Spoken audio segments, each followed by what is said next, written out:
Hello, everyone, and welcome to Populate Social's International Women's Day session. Good morning, good afternoon, good evening, whenever you're watching this. I'm Yoko, and I work for Populate as their marketing executive. This is one of the first times we're doing a recorded session, so it's a concept that fills me with excitement, but also a bit of nerves and anticipation, but fingers crossed it will all run smoothly.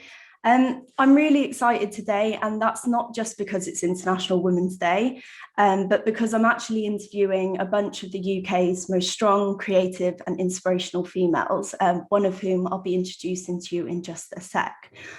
Today, we're going to be covering a range of different topics, but mainly looking at the paths that these women have taken to becoming successful in business, how or whether social media has had any impact in the way that business women can succeed, the importance of International Women's Day and inspiring that next generation of #girl bosses, whilst also just examining the wider sector's gender gap in a little bit more detail. So let's get straight into it. Today, I'm joined by Karina Sudenyte. It's all right. I get quite a lot of different pronunciations for that, so I'm not surprised, but I'm fine with anything. Sudenyte, yeah. Oh, perfect. Founder of Flawsome. They're a UK-based sustainable fruit juice brand that transforms wonky and surplus fruit into delicious drinks. Featured in Forbes 30 under 30 list of the bright youngest entrepreneurs and leaders in Europe, Karina moved to the UK from Lithuania when she was just 14 years old. But it wasn't until May 2017 when Karina and her business partner and now fiance started off their journey, kind of inspired by their grandmother's recipes, which took imperfect fruit and transformed them into these perfectly crafted cold pressed drinks. The range, which is completely free from sugar, it's school compliant and vegan friendly. They had this amazing effort to make a change as well, and are now stocked across some of the biggest UK retailers, including Sainsbury's, Whole Food markets, and even Shell garages. Not forgetting as well that the business regularly donates to charities around the UK, and they have a mission and aim for the next 5 years to donate 1 million drinks alone. Make sure that you do check them out on their website and over on their social media channels at Flawsome Drinks, where you can follow their story and see how this amazing brand truly got off the ground. Welcome, Karina. Thank you for coming today, and we're so glad to have you, obviously. Thanks. Very nice introduction, even though you heard us from, I'm not sure how many times you've seen us anywhere else, but it was pretty decent. Oh, great. Nice to be here, and thank you so much for inviting. And of course, celebrating Women Internationals Day as well, which is really important for me. 100%. I think it's such a great event, and we want to kind of celebrate this by looking at the paths like women yourselves have taken to getting to where you are today. So I'm sure, although that description, as you said, was good, I'm sure you could do a lot better of telling the story than I can. So would you be able to kind of give us a brief outline of how Flawsome came to be and the journey you've been on? Yeah, sure. So of course it was a pretty lengthy, story. It didn't kind of happen overnight. We had to go through quite a long journey since 2015, really. Mm-hmm. So it already kind of started from a trip to the supermarket back in 2015. At that time, myself and my partner lived in London, and of course, being extremely passionate about the food and exploring different cuisines, when visiting actually shops and supermarkets, we were always surprised to see all the fruits looking exactly the same, no matter shape, size, or color. So they would be, just uniform size and usually packed in plastic. So, of course, it gave us a little bit of a thought that, we should start doing a bit more research and find out, why this is happening. And especially on the level of the food we consume, and particularly fruit and vegetables. Mm. We then, at a later stage, visited farms, spoken to the growers, and really, this is when our kind of eyes were open to this food waste problem. And as you can imagine, 1/3 of all farmed food worldwide goes to waste, according to UN statistics, and which is a shameful waste of land and water resources. This produce being rejected for cosmetic reasons, such as being the wrong shape, size, or color. So simple things. And as I mentioned, we were always passionate about the food, and of course, being grown up, helping our grandmothers run their orchard and vegetable plots. No one at that time ever cared about, how their fruits, vegetables, potatoes, would look like. Actually, they always used to appreciate, whatever they had, and they considered this as a natural kind of, naturally grown fruits. And I still kind of remember the old school methods from my childhood of collecting, raspberries, strawberries, or apples, and simple methods. You cook them, you pasteurize, and you make juice, jams, or whatever out of it. And this is really when we just couldn't get our heads around why a piece of fruit or vegetable that isn't of a uniform size, shape, or color can be wasted. And that's where our kind of Flawsome story was born. So we were inspired by our nan's tasty recipes to start rescuing this imperfect and surplus fruit. Amazing. It's kind of safe to say you haven't had the easiest maybe journey into business in terms of moving over here when you were at quite a young age, and using English as your second language, and building this business on your own and kind of building it up as it was. That must have come with its kind of own unique challenges. And how have you found that? I think I was actually lucky enough to move and relocate being really young. So I was just 14 years old, and adapting to this new environment and accepting new culture. I don't think it was an issue for me at that stage. I just had to learn and accept various changes as a child. Whereas I do have some colleagues that are considering moving and relocating at the age of 20, so the age where they already build their community, friends, back in their countries. And it's really a challenge for them, because obviously it's a massive thing to do, and it's just going out of your comfort zone. And I think I was lucky enough to really move when I was a child, because it definitely is a definitely different. It makes a difference, right, when you're relocating. So I don't think I've experienced extremely difficult relocation kind of experience, but definitely had to learn English, as everyone else. But it just happened to be really easy and quickly, because at a young age you adapt really quickly and learn things very, very quickly as well. So yeah. Well, another challenge that you also faced was being in the unique position of giving birth to twins quite early on in your business journey. Could you kind of talk to us about that?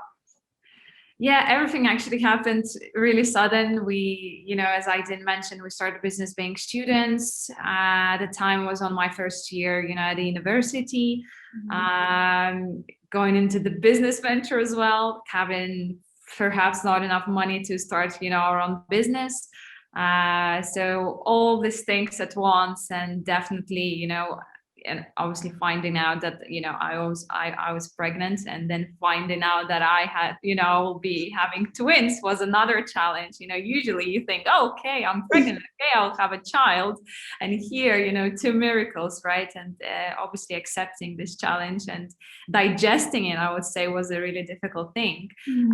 But again, it comes with the time, right? So you accept the challenge. We definitely dove into a really deep water, but I must say that we found the greatest treasures, and we are stronger than ever because of all these things that happened to us, because if not them, we would have been as well different. Mm. I'm not saying it's easy. It's not an easy challenge to, I don't like to say, okay, I think it's perfect and, it's easy to run your own business and have kids. It's definitely, it's a challenge. And I've been through the moment where, I didn't have enough of, childcare support. That's, those are the main things that you need to have whilst running your own business, someone to help you look after your kids so you can perceive your career further. And I believe there is different type of women who would go for it, but I think the main concern is that women are afraid to step into such a difficult routine, and and I think that's the case. Yeah, 100%. I think it raises a really good point. It's these areas that perhaps would put women off from maybe venturing into business. These are things that we need to consider. Do you feel like being a female in business holds you back at all? I don't believe being a woman has held me back or altered my chances of success. Being a successful woman kind of really comes down to the personality, and I always been independent, moving into foreign countries, starting working at the age of 16 to really kind of help my mother and sustain ourselves. So it was always my personality, diving into deep water and going and pursuing all these things in my life and being determined. And whenever I met other female entrepreneurs, they shared similar characters. And of course, there is this ideology of women's fear, where historically women focus on childcare, housekeeping, etc. And since I'm in kind of a creative part of the industry of the business, definitely I enjoy being in this role, and kind of real leadership is not an easy journey to pursue. You need to be confident and have this flexibility, the flexible opportunities, especially from my, I'm talking about my personal life, having kids as well and running my own business. So definitely flexibility is the key, and running my own business actually allows me to be flexible in where, when, and how I do my work. Nice. Could you kind of describe a typical day in the life of you? Of course. So it's probably will be very funny, but not for work related. I have to get up really early, 7 a.m, prepare my kids, of course, and for my nanny to enter my home and obviously take over. And really, I'm generally responsible for developing and implementing the overall business marketing strategy. I listen to the trends of the market and direct the market research efforts of the company. Being part of this creative process with my marketing team is, of course, my favorite part of, not only daily, perhaps tasks where we come up with Flawsome and good for the planet ideas. Of course, there's a lot of many different things involved behind the scene, coming back home, taking over another job, being with kids, etc. But again, it's work-life balance, right? As I say. Of course. What would your kind of advice be you mentioned flexibility, perhaps more to do so with women, but what would be your advice to anyone kind of starting their own business? I think it's kind of not to give up. Of course, it's easy to say, right? Rather than experience it. I think from my personal perspective, it was very important to find ways that I can overcome challenges, have that right mindset, because if you're kind of negative, it just spreads to everyone else, and of course it's not the best to really perform on in that way and on a daily basis.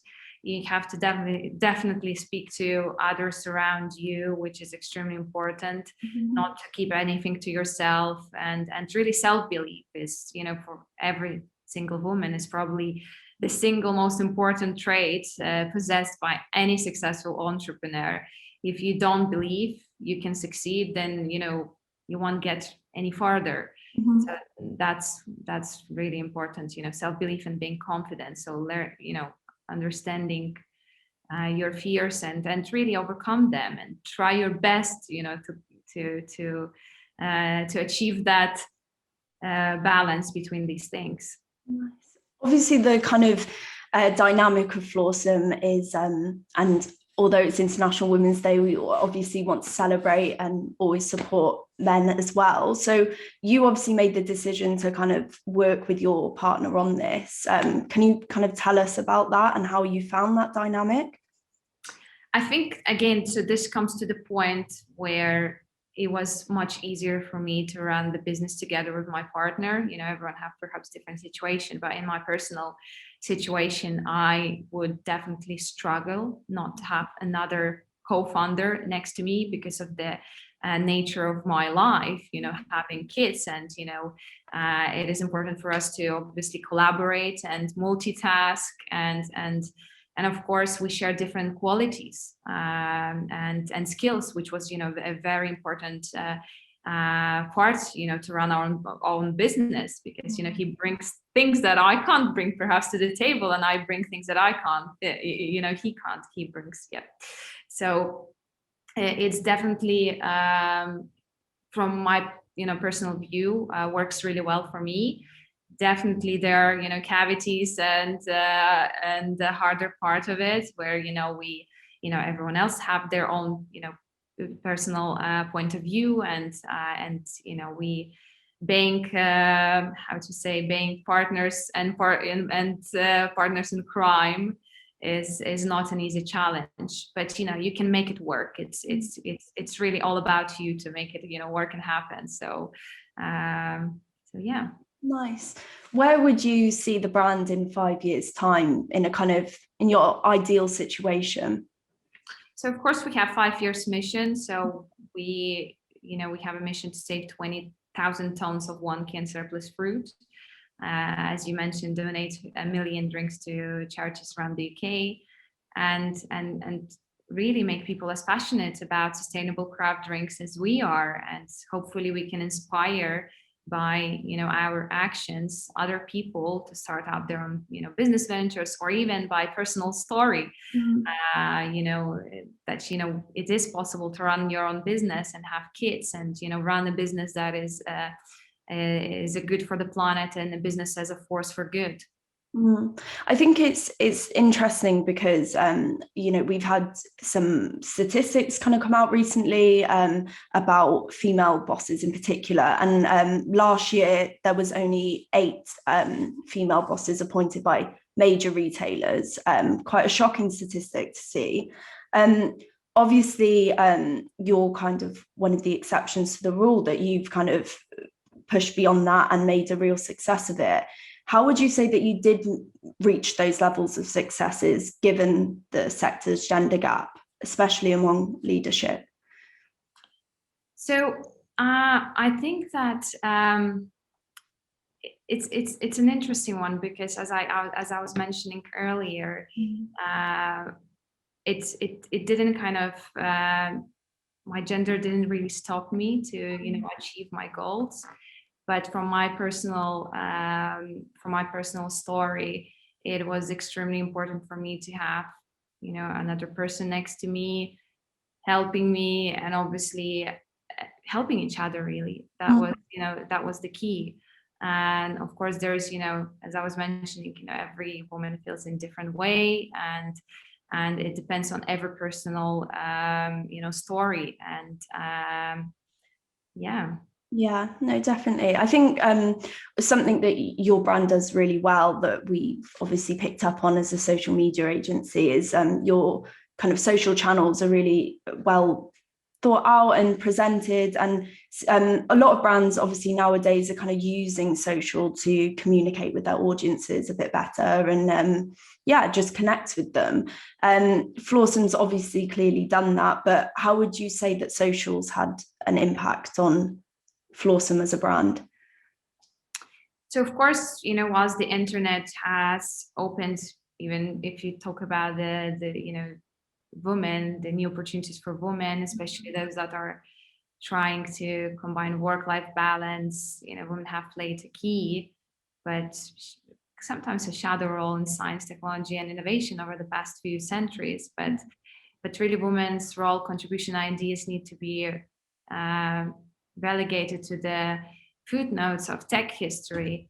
But for us, definitely social media was, technology is a vital part, and especially after COVID, we had to really think about our business strategies and enter the omni-channel, and again reformulate everything on this site, and really become Amazon experts overnight as well, which was not our perhaps the strongest point of the business, but we had to go through all of these, and social media definitely plays a massive part of our business, and we put quite a lot of efforts in growing our social media. And I'm lucky enough to say that we have in-house team that is looking after this, and we can build Flawsome a bigger brand in the future through using these channels. Definitely. I think e-commerce is another area that's definitely obviously kind of spiked and grown during COVID specifically as well, because everyone's having to buy online. It's definitely an area where women have succeeded, I think, and it kind of almost has given the opportunity, like we were talking about, that lifestyle struggle of balancing. Women can now run full companies from the pleasure of their own homes, as well as looking after children. And it's just given that kind of balance towards work and, personal life. Would you say that the achievements that have been made in this area for women are great successes, that we've ticked the box kind of thing, or do you think we're still anomalies for the rule? I think I would say that it is important to make women visible, not just women's problems. Women's problems is actually everyone's problems, right? So the very first necessity, I think, step to changing the e-commerce gender status quo is to raise visibility.